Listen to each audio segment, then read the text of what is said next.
नमस्कारम everyone, सभी का स्वागत है चैनल में। दोस्तों, आपने देखा होगा मैं बहुत ज़्यादा ही देवी के बारे में बात करने लगा हूँ और बहुत ज़्यादा वीडियो देवी के ऊपर मैं बना चुका हूँ। दोस्तों, मैं ऐसा क्यों कर रहा हूँ, ऐसा क्या हुआ मेरे साथ कि मैं देवी देवी और देवी ही कर रहा हूँ, जबकि एक समय पर मैं ध्यान लिंगम या शिव जी के प्रति बहुत ज़्यादा समर्पित था। पर ऐसा क्या हुआ कि देवी जो है मेरी लाइफ में इतनी इम्पॉर्टेंट बन गई। सो दोस्तों, एक चीज़ आपको बताना चाहूँगा कि एक व्यक्ति जिसका बचपन बिना माता के गुजरा हो, आप देखना कि उसके जीवन में एक प्रेम का अधूरापन रहता है। उसके जीवन में प्रेम की एक कमी रहती है। जिसकी लाइफ में कोई फीमेल ना रही हो, उसके जीवन में आप देखना कि वो व्यक्ति उस खुशहाल तरीके से नहीं जी पाता है। जिस सोसाइटी में अगर फीमेल ना हो, उस सोसाइटी की अगर आप हालत देखें तो वो सोसाइटी इस प्रकार है जैसे कि वो जंगल है और उस जंगल में फूल ना उगते हो पेड़ों पे। सो दोस्तों, जो फीमेल है वो फूल या इन चीज़ों को रिप्रेजेंट कर रही है जो खिलती हैं। उनके बिना ये दुनिया में ब्यूटी बिल्कुल भी नहीं होने वाली। सो दोस्तों, इसी प्रकार से मेरे जीवन में भी मैंने ये देखा था कि हम लोग फिलॉसफिकल ज़्यादा हो जाते हैं कि सब मोह माया है, इसको त्याग देंगे, ऐसा कर देंगे, वैसा कर देंगे। परंतु दोस्तों, जब तक आपने जीवन को उसके पूर्ण रूप में ना जिया हो, तब तक आप इसको छोड़ ही नहीं सकते। हर एक चीज़ जो जीवन में आपको जीनी चाहिए, अगर आपने वो नहीं जी तो आपके अंदर वैराग्य नामक चीज़ उत्पन्न ही नहीं हो सकती। और अगर आप बिना उन चीज़ों को एंजॉय करे इन चीज़ों को छोड़ने की बात करोगे तो मुझे ऐसा लगता है कि कहीं ना कहीं आपके जीवन में एक रूखापन रहेगा, होता ही है। और मैंने अपने साथ ही देखा था कि आपने अगर वो पिक्चर देखी हो मुझसे शादी करोगी, उसमें जो सलमान खान रहता है वो सलमान खान मैं था। मतलब मेरा दोस्त मेरा दोस्त जब मुझे चिढ़ाता था तो वो सलमान खान की तरह मैं गुस्सा होता था, बहुत ज़्यादा गुस्सा होता था। तो इन चीज़ों की कमी मेरे अंदर कुछ ना कुछ थी जो मैंने अपनी लाइफ में चीज़ें नहीं जी थी। एक जिसे कहते हैं ना कि लाइफ को खुलकर जीना या लाइफ में खिलना, वो मेरी लाइफ से बिल्कुल एब्सेंट था, बिल्कुल एब्सेंट था। मैंने अपना ही एक माइंडसेट बना लिया था कि जीवन को इसी तरीके से जीना है, ना कहीं जाना, ना घूमना। ये सब चीज़ें धीरे धीरे कम होती गई। और मैंने ये देखा कि मैं अपने आप को अंदर से सिकोड़ रहा हूँ। हालांकि मेरी चाहते थी कि मैं जाकर बाहर घूमूं, लेकिन फिर भी मैं अपने आप को इस तरीके से सिकोड़ के अंदर रख लिया था। ऐसा अनेकों लोगों के साथ होता है और वो अंदर से खुश होना चाहते हैं, खुशी की उनकी इच्छा है, परंतु उनके पास कोई ऐसा मेथड नहीं है, कोई ऐसी चीज़ नहीं जिसको फॉलो करें और उनके जीवन में वो खुशी जो प्राप्त करना चाहते हैं वो प्राप्त कर पाए। दोस्तों, अगर मैं देवी और शिव इन दोनों को देखूं तो देवी क्या करती हैं, शिव एक मृत व्यक्ति की तरह है जिसमें देवी आके जान डालती है। देवी के आने पर ही इस सृष्टि में अनेकों चीज़ें खिल कर आई। सारी की सारी जो चीज़ें हैं वो प्रकृति ही है। ये सब जो हमारे आसपास है प्रकृति है। हम भी प्रकृति के अंग हैं। एक पेड़ के अंदर जब फूल खिल रहा है तो प्रकृति के कारण ही है। तो फूल खिलना ये फीमेल क्वालिटी, फेमिनाइन नेचर है ये। सो दोस्तों, ये चीज़ हमारी लाइफ में भी हम लोग भी एक फूल की तरह खिल सकते हैं, परंतु उसके लिए हमारे पास सही टूल्स नहीं है। तो दोस्तों, जब मैंने देवी के बारे में सुना, स्टार्टिंग से ही मैं देवी का बहुत बड़ा फ़ैन नहीं था। मैं ध्यान लिंगम और सद्गुरु के प्रति बहुत ज़्यादा ही डिवोटेड था, डेडिकेटेड था। पर मैंने ये देखा कि मेरी लाइफ जो है फिर भी रूखी सूखी चल रही थी। मैं शांभवी महामुद्रा सीख चुका था, अंग मर्दना, योगासना ये भी मैं कर रहा था। इससे मुझे ब्लिस महसूस हो रहा था, परंतु जो चीज़ देवी ने मेरी लाइफ में की है वो चीज़, उसके बाद मैं बस बात पे देवी देवी ही कर रहा हूँ। मुझे नहीं पता और कितनी बार मैं इतनी वीडियोस क्यों बना रहा हूँ मेरे को नहीं मालूम। मैं बैठा रहता हूँ, मेरे माइंड में आता है कि मैं देवी के ऊपर वीडियो बना दूँ तो मैं वीडियो बना रहा हूँ। क्योंकि दोस्तों, हम लोगों को सबसे पहले तो जीना आना चाहिए ना, कि आप जिस जगह हो आप उस जगह एक खिले हुए व्यक्ति के रूप में रहो, एक खिले हुए इंसान के रूप में रहो। अगर आप एक खुशहाल ज़िंदगी जियोगे तो आपको देखकर बाकी लोग भी आपकी तरह जीने की बात करेंगे। सो दोस्तों, स्टार्टिंग से ही देवी ने ना मुझे प्रेजेंस दी थी और ना ही मैं देवी का इतना बड़ा फ़ैन था। जब मैंने सद्गुरु से पहली बार देवी के बारे में सुना था तो मैंने जो चीज़ें सद्गुरु ने बोली, अचल अर्पणम करना, और फिर देवी गुड़ी मैंने अपने लिए मंगाई और देवी गुड़ी के पास मैं हमेशा बैठता था। उसी के पास मैंने साधना करनी स्टार्ट करी। ध्यान लिंगम के सामने भी बैठता था, देवी के पास भी बैठता था। फिर मुझे देवी की प्रेजेंस चाहिए थी और सद्गुरु ने कहा था कि आपको देवी के सामने कंप्लीट सरेंडर करना है। मुझको नहीं आता था, मुझको कंप्लीट सरेंडर का मतलब ही नहीं समझ आता था। और दोस्तों, मैं अब ये इतनी वीडियोस इसलिए बता रहा हूँ क्योंकि मेरी जर्नी काफ़ी टफ रही है। कि 2 साल तक रूखा, बिल्कुल जिसे कहते हैं रूखा जीवन चलना। मतलब आप देवी के पास बैठ रहे हो पर कोई प्रेजेंस नहीं है, जीवन में रस ही नहीं, बिल्कुल भी नीरस जीवन चल रहा था। मैं आपको बता रहा हूँ, नीरस, ओके, बिल्कुल नीरस जीवन। शांभवी वगैरह हर एक से कुछ ना कुछ फ़ायदे हो रहे थे, मेरे अंदर विजडम भी आ रही थी, परंतु जो चीज़ रस जो जीवन में चाहिए वो देवी के आने के बाद एंटर हुआ। सो मैंने जो डिफ़िकल्टीज़ फेस करी वो आपको ना फेस करनी पड़ी। एक वजह ये भी है, मैं वीडियोज़ इसलिए बना रहा हूँ।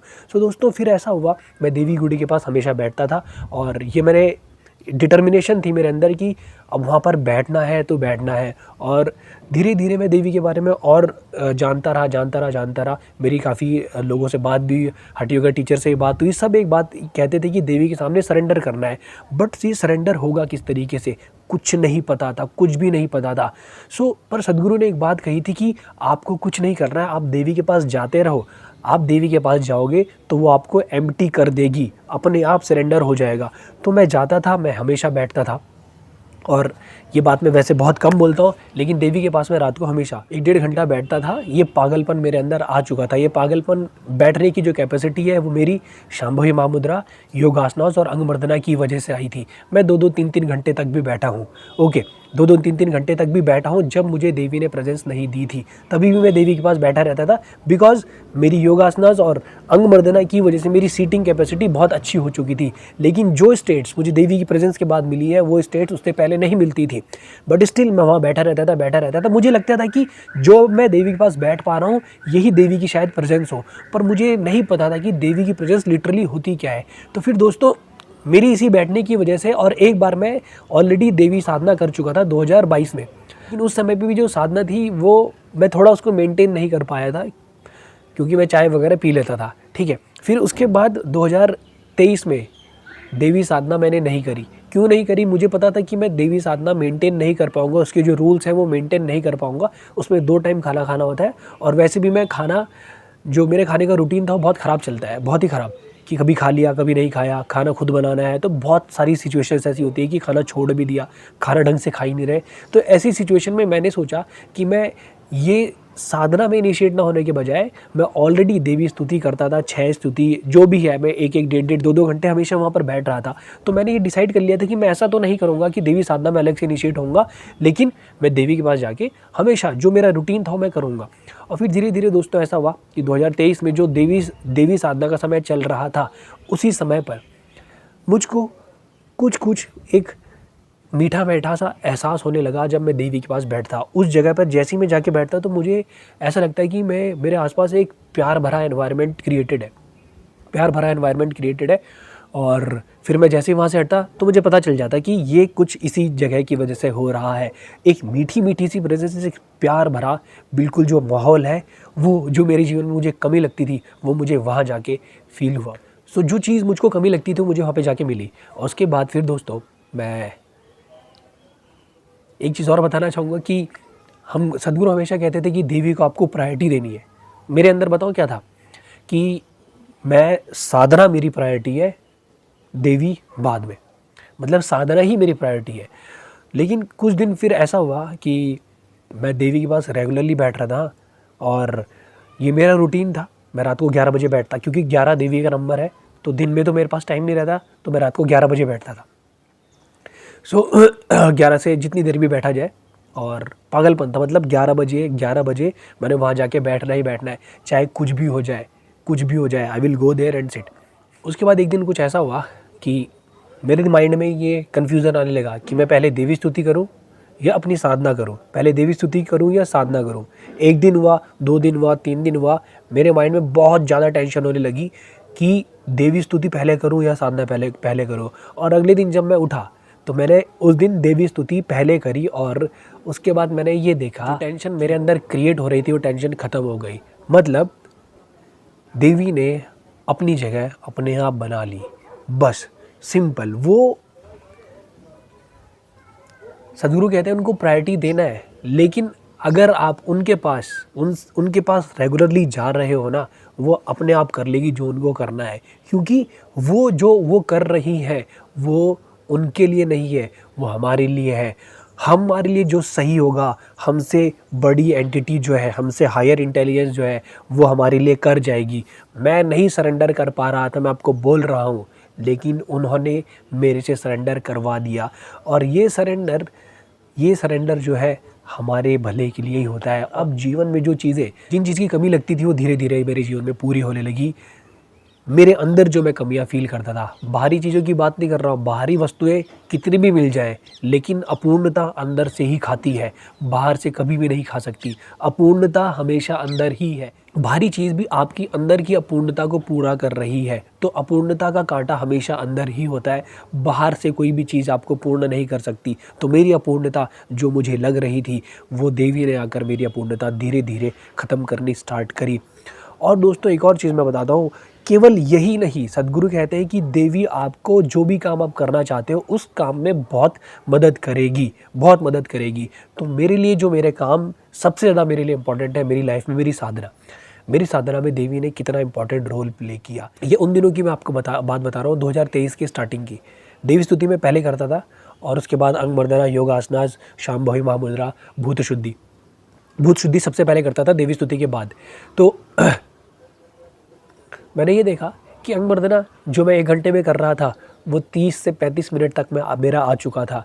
और ऐसे ही मेरे योगासनास में भी नेक्स्ट लेवल तक मेरा योगासनास जा रहा था। ये आपको स्टार्टिंग में पता चलेगा, जब आपका कनेक्शन बिल्डअप होगा तो आपको पता चलेगा कि ऐसी पता ये चलेगा कि देवी आपको प्रेजेंस दे रही है, देवी आपके लिए कुछ काम कर रही है। ये आपको धीरे धीरे क्लियर होता चला जाएगा, धीरे धीरे क्लियर होता चला जाएगा। मुझे धीरे धीरे चीज़ें क्लियर होती गई, और उसके बाद मैंने फिर लगातार देवी के लिए अनेकों वीडियोज़ बनाए। एक अलग से पूरी प्लेलिस्ट है।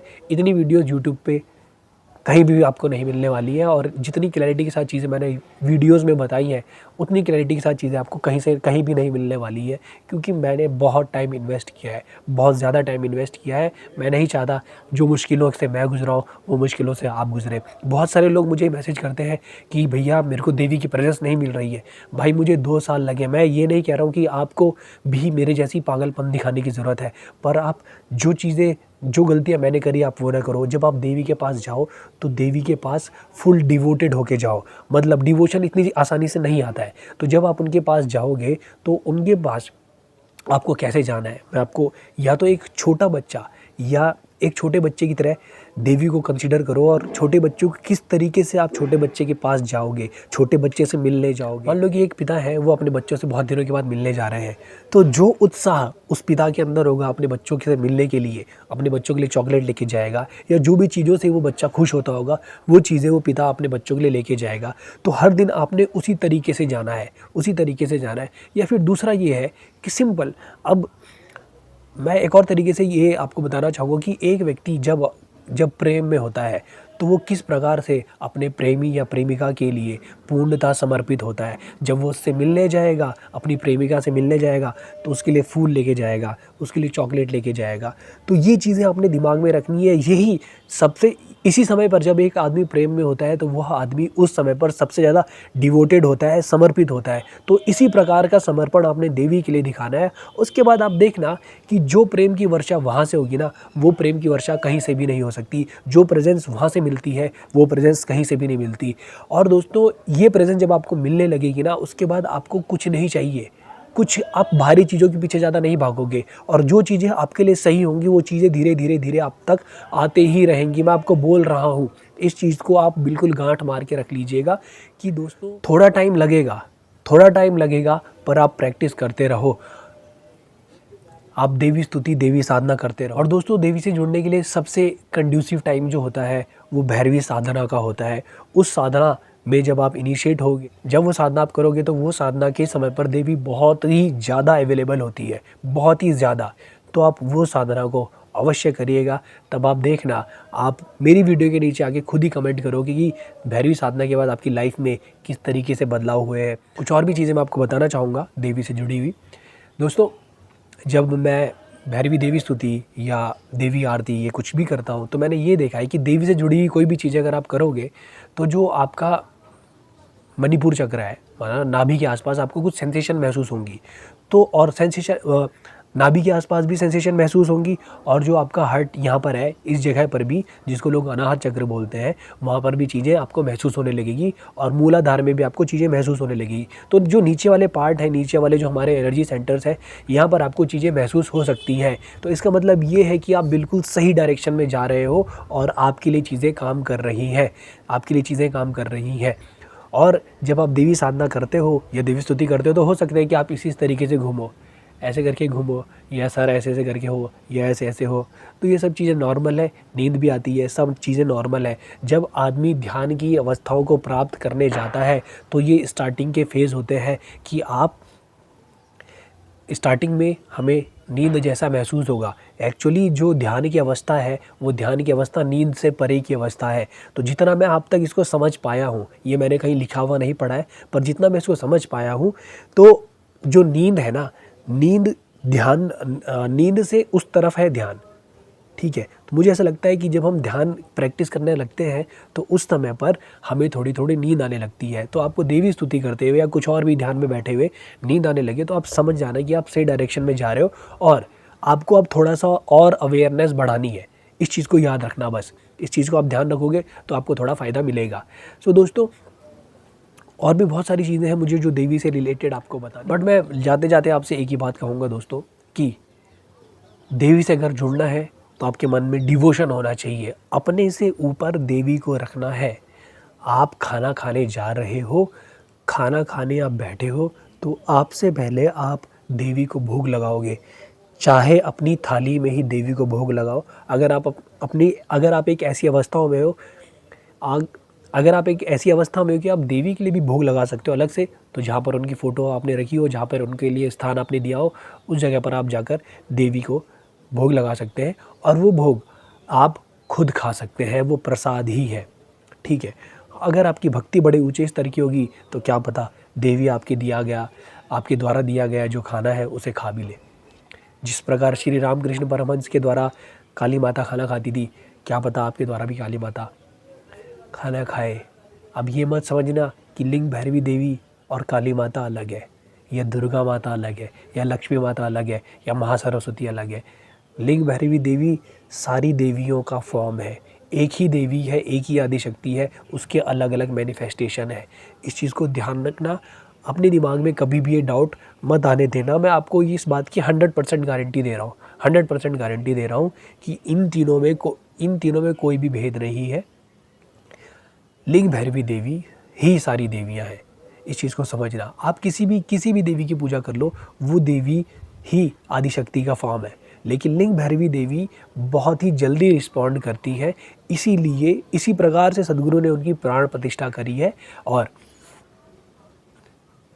तभी वो इतनी जल्दी, अभी लिंग भैरवी देवी को की प्राण प्रतिष्ठा करे हुए केवल 11 ही साल हुए हैं, 11 से थोड़ा ज़्यादा हो गया है, और देवी इतनी ज़्यादा फेमस हो चुकी है। आप लिंग भैरवी देवी के वीडियोस के नीचे लोगों के कमेंट पढ़ लेना बस, और कुछ नहीं। केवल और केवल लोग पागल हो गए, लिंग भैरवी देवी के फ़ैन बन चुके हैं। फ़ैन, मैं तो ध्यान लिंगम की वीडियोस देख के रोता था, लेकिन अब भैरवी देवी जब से आई है,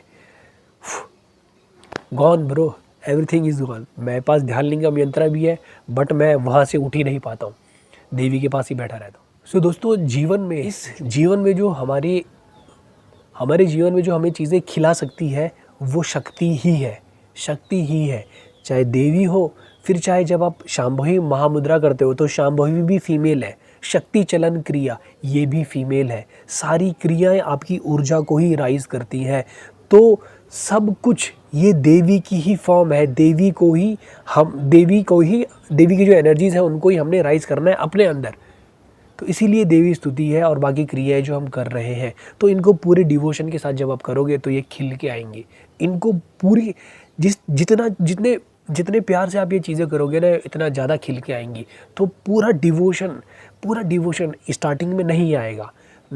स्टार्टिंग में आपके अंदर से प्यार भी ना उमड़े, लेकिन धीरे धीरे जब आप प्रोसेस करने लगोगे ना, वहाँ से जब चीज़ें आएंगी तब आप पागल हो जाओगे। सब कुछ मतलब कई बार तो ऐसा होता है कि देवी की फ़ोटो सामने रखी है, मैं देख रहा हूँ और मुंह से ऐसे निकल रहा है, मतलब मैं मंत्रमुग्ध हो जाता हूँ देवी की फ़ोटो देख के, ऐसा होता है। और इस बार जब मैं भाव स्पंदना के बाद आश्रम से वापस आ रहा था घर। तो भाव स्पंदना के बाद जब मैं वापस घर आ रहा तो मैं देवी के मंदिर में गया और मानो देवी जाने नहीं दे रही है, ऐसा हो रहा था। ऐसा लग रहा था कि मैं वहीं बैठ जाऊँ। बट आना पड़ा। और जैसे आपने देखा होगा, आपके साथ भी ऐसा होता है कि जब आप अपनी फैमिली से दूर जा रहे होते हो तो आपका मन नहीं करता। अगर आपका छोटा भाई बहन है तो आपका मन नहीं करता उसको छोड़ने का। वैसा ही प्रेम मुझे वहाँ पर फील हो रहा था। जिसे कहते हैं ना कि जिसे प्रेम को फील होना पहली बार, मेरे लिए देवी की वजह से ही हुआ है। सब कुछ देवी की वजह से पॉसिबल हुआ है और बहुत सारे लोगों की ज़िंदगी बदली है। मेरे यूट्यूब चैनल पे और भी लोगों के मैं पॉडकास्ट लेने वाला हूँ जिनके पास देवी यंत्रा है। आई होप जल्दी से पॉडकास्ट करूँ और यूट्यूब पे अपलोड करूँ। एक चीज़ और जाते जाते दोस्तों, कि अगर हमारी सोसाइटी में देवी ना हो, फेमिनाइन एनर्जी ना हो, तो ये सोसाइटी नीरस हो जाएगी। ये सोसाइटी भूल जाएगी कि खिलना किसे कहते हैं। पेड़ तो होगा परंतु उसमें फूल नहीं होंगे। तो उस फूलों के बिना जो पेड़ है या जो गार्डन है, उस गार्डन में जाना कोई पसंद नहीं करता। उसी प्रकार से हमारा जीवन भी नीरस हो जाता है। तो हमें अपने जीवन में देवी की अति आवश्यकता है। तो दोस्तों, इसी के साथ ही वीडियो को समाप्त करूँगा। अगर आपके कोई क्वेश्चंस हो तो कमेंट सेक्शन में कमेंट करके बताइएगा। किसी और टॉपिक पे वीडियो चाहते हैं तो भी कमेंट कर दीजिएगा। इंस्टाग्राम पे आप डायरेक्टली मुझे मैसेज भी कर सकते हैं, मैं वहाँ पर भी आपके सवालों के जवाब दूंगा। मिलेंगे आपसे अगली वीडियो में, तब तक के लिए नमस्कार, धन्यवाद।